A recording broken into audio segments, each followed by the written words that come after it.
votre destin n'est pas scellé par la classe préparatoire dans laquelle vous êtes pris. Chères étudiantes, chers étudiants, bien le bonjour à vous, ainsi que chers collègues d'ailleurs. Cette vidéo, elle me semble hyper importante parce que c'est un sujet qu'on n'aborde pas souvent. Je voudrais parler de la prépa dans laquelle vous allez être pris et du lien avec les concours que vous pouvez passer. Parce que malheureusement, il y a énormément d'idées reçues qui me semblent particulièrement néfastes et qui génèrent parfois de l'autocensure, du découragement à tort en fait. Avant de démarrer, je me présente parce que certains m'ont fait remarquer évidemment qu'ils débarquaient sur la chaîne et qu'ils ne savaient pas qui j'étais.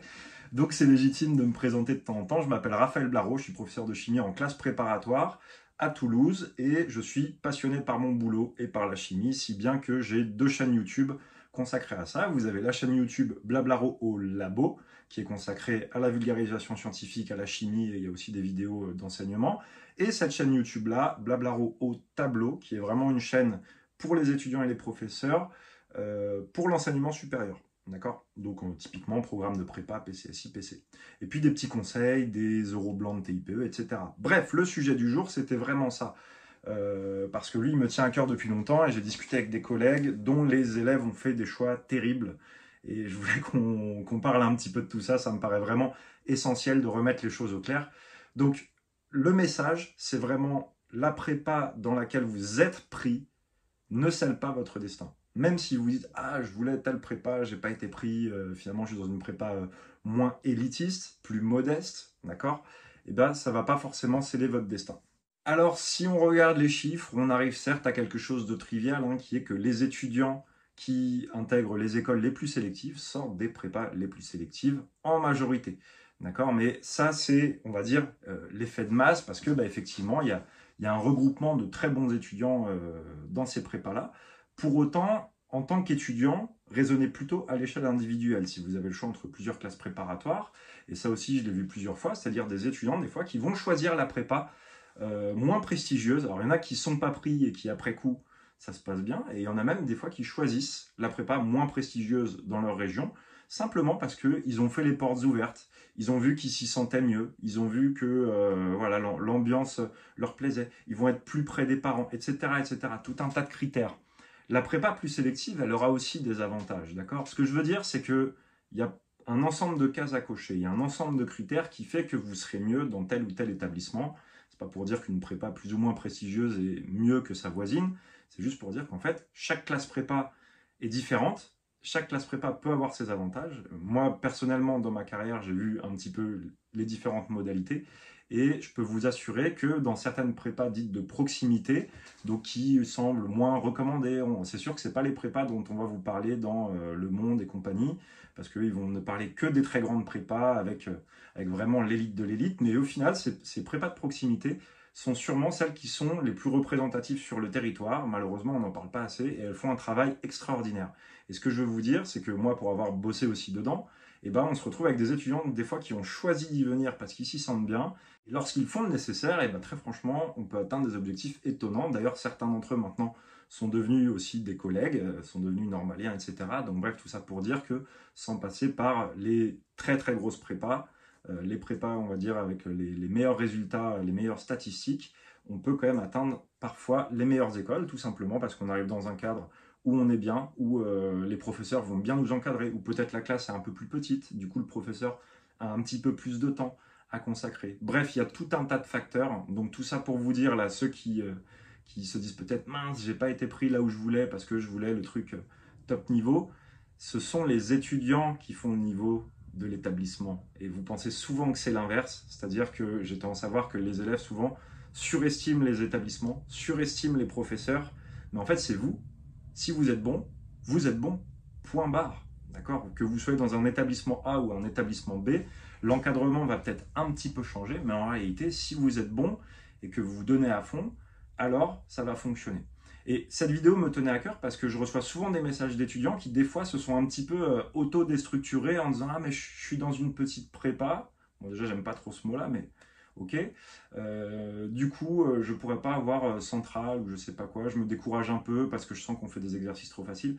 Et non les gars, ça marche pas comme ça. Si les profs ils voient que vous avez monté votre niveau, que vous allez vraiment vous investir, ils vont vous donner des exercices, des devoirs à votre niveau et ils vont vous préparer comme il faut, d'accord ? Donc après, c'est aussi un échange avec vos professeurs. Et quelle que soit la prépa dans laquelle vous êtes, vous savez quoi, vos profs, ce qu'ils veulent, c'est vous voir réussir, point barre. Donc appuyez-vous sur eux, échangez avec eux. Arrêtez de croire que la prépa que vous avez en sortie de lycée va sceller votre destin. C'est pas vrai du tout, vraiment, je l'ai vu des paquets de fois. J'ai même envie de dire, pour certains peut-être d'entre vous qui n'auraient pas été pris dans la prépa qu'ils voulaient parce que en termes de niveau c'était un peu juste et du coup ils se retrouvent dans une prépa peut-être un petit peu plus accessible, c'est certainement une bonne chose parce que peut-être que vous allez vous sentir plus à l'aise, vous allez être moins écrasé au début, avoir une meilleure progression et parfois il vaut mieux être un petit peu vers la tête de classe où on est bien qu'en queue d'une classe très très difficile. La classe prépa dans laquelle vous allez être ne vous met pas un plafond que vous ne pouvez pas dépasser, d'accord ? Et encore une fois, moi je ne vais pas citer de nom ni de nom d'établissement, mais vraiment voilà, dans une prépa où clairement les étudiants n'étaient pas prédestinés à préparer les plus gros concours comme XENS, des fois c'est arrivé qu'en première année, il y en a qui décident de venir là, qui vraiment se sortent les doigts, s'y mettent à fond, et dès la première année on se dit ouh là là là là, lui on va le préparer, parce que là vraiment il y a du high level, alors qu'il aurait été pris dans n'importe quelle grande parisienne. C'est encore une fois les étudiants qui font le niveau de l'établissement, beaucoup plus que l'inverse. D'accord ? Je voudrais vraiment rentrer ce truc-là. Une fois que vous avez compris que ce sont les étudiants qui font le niveau d'une classe et non la classe qui fait le niveau des étudiants, vous comprenez bien qu'en fait, ceux qui veulent à tout prix, toujours le plus prestigieux, etc., entretiennent un petit peu ce mécanisme-là.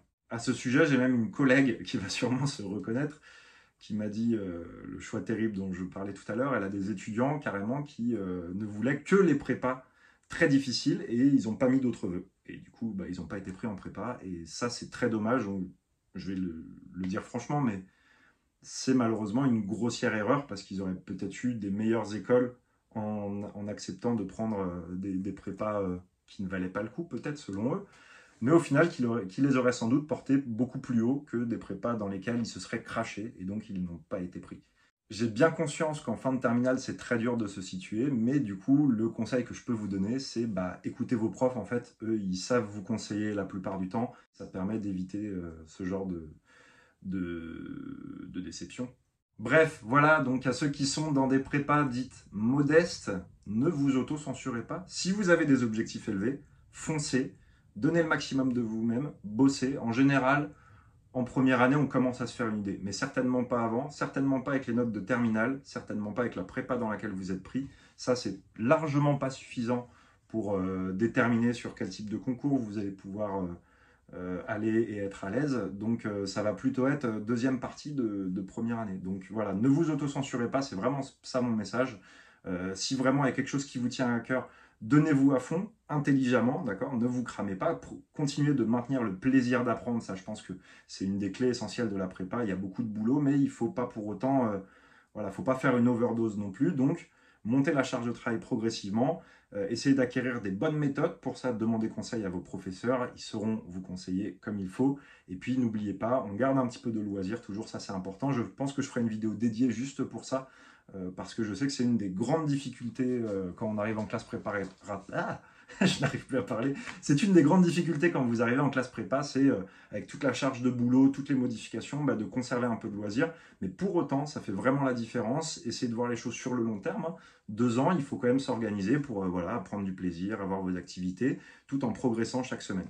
J'espère que cette vidéo vous a plu. Si c'est le cas, n'oubliez pas de vous abonner, de mettre un petit pouce et évidemment, n'hésitez pas à commenter. D'accord ? Je précise que là, j'ai quand même donné des grandes lignes. C'est un message en fait qu'on n'entend pas du tout. La plupart des classes préparatoires ne ressemblent absolument pas à ce qui est décrit malheureusement dans des articles qu'on peut voir circuler. Maintenant, chaque cas est différent. Chaque étudiante, chaque étudiant est différent.